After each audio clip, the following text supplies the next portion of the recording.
Raccord de tissu à motif. Tissu. Alors, on va reprendre un tissu. Mettons que le tissu, il est des cœurs. OK? Hop, on lui met des cœurs. Là, on va faire comme ça, comme ça.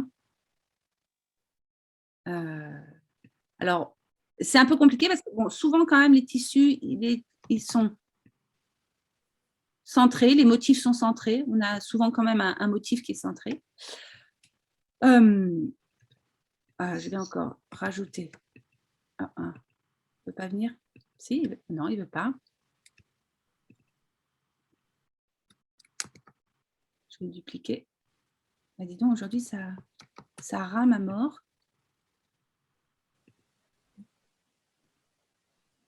Excusez-moi. Hein.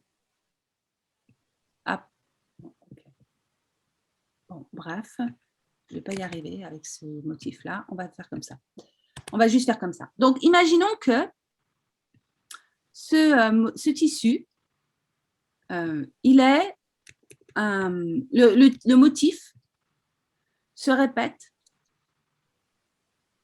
entre, alors du coup, il va être plutôt un peu plus petit, hein, voilà. Le motif se répète tous les 60 cm. C'est-à-dire que de ici à ici, à la partie du dossier, pas du dossier, du motif, il y a 60 cm. Ça veut dire que ce motif, tous les 60 cm, il va se répéter. Si vous avez un fauteuil qui fait 90 cm de profondeur, par exemple, pour l'assise, forcément, ça va venir empiéter un peu sur le motif d'après. Et donc, quand vous faites, en fait, c'est comme pour du papier peint. Hein.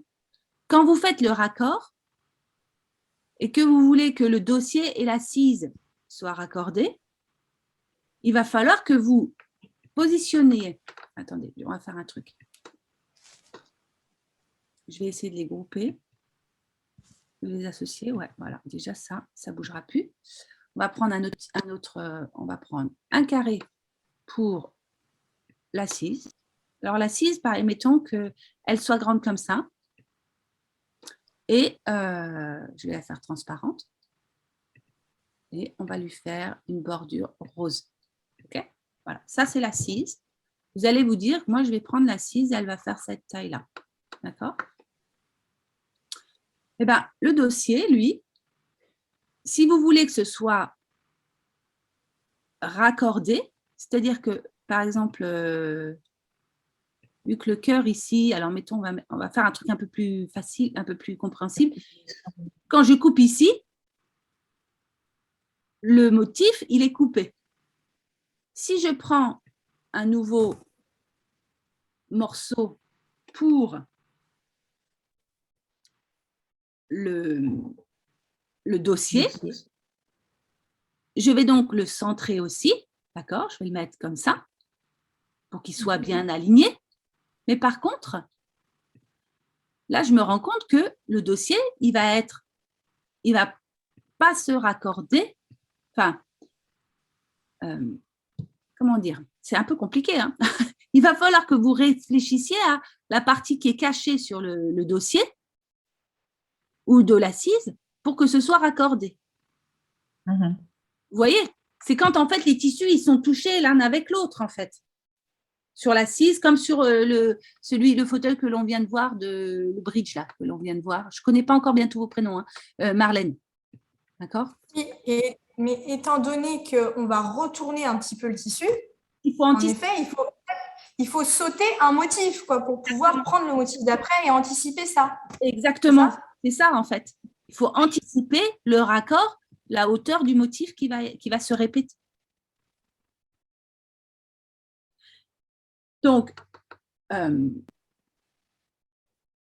réfléchis comment. Si le motif, c'est des tout petits motifs, ça va être très rapide en fait. En 5 cm, vous allez anticiper ça. Mais si plus le motif est grand et que vous voulez raccorder absolument un dossier et une assise, plus effectivement vous allez avoir de la perte. Parce que peut-être que votre dossier, il va falloir commencer à le couper là, beaucoup plus bas, et que toute cette partie-là, elle va être perdue. D'accord? Je ne sais pas si c'est clair, mais il aurait fallu, Olga, avoir le motif qui te pose problème et pour bien comprendre ce que tu n'avais pas compris, quoi.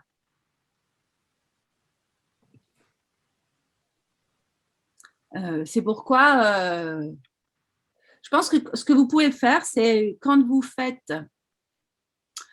choisissez les tissus, voilà, il faut que vous ayez chez les éditeurs, ils vous donnent tous les combien le motif se répète. Donc, vous pouvez prendre un papier et dessiner avec, à l'échelle, le motif qui se répète pour pouvoir placer votre petit carré d'assises et de dossier là où ils doivent être et trouver les trucs les plus intéressants, quoi, les raccords les plus intéressants. C'est pour ça qu'il faut faire un plan de coupe. Mais pour commencer, moi, je vous invite à prendre des choses qui n'ont pas besoin de raccord, c'est-à-dire des faux unis ou des lignes. Alors, les lignes, c'est difficile parce qu'il faut qu'elles soient bien droites.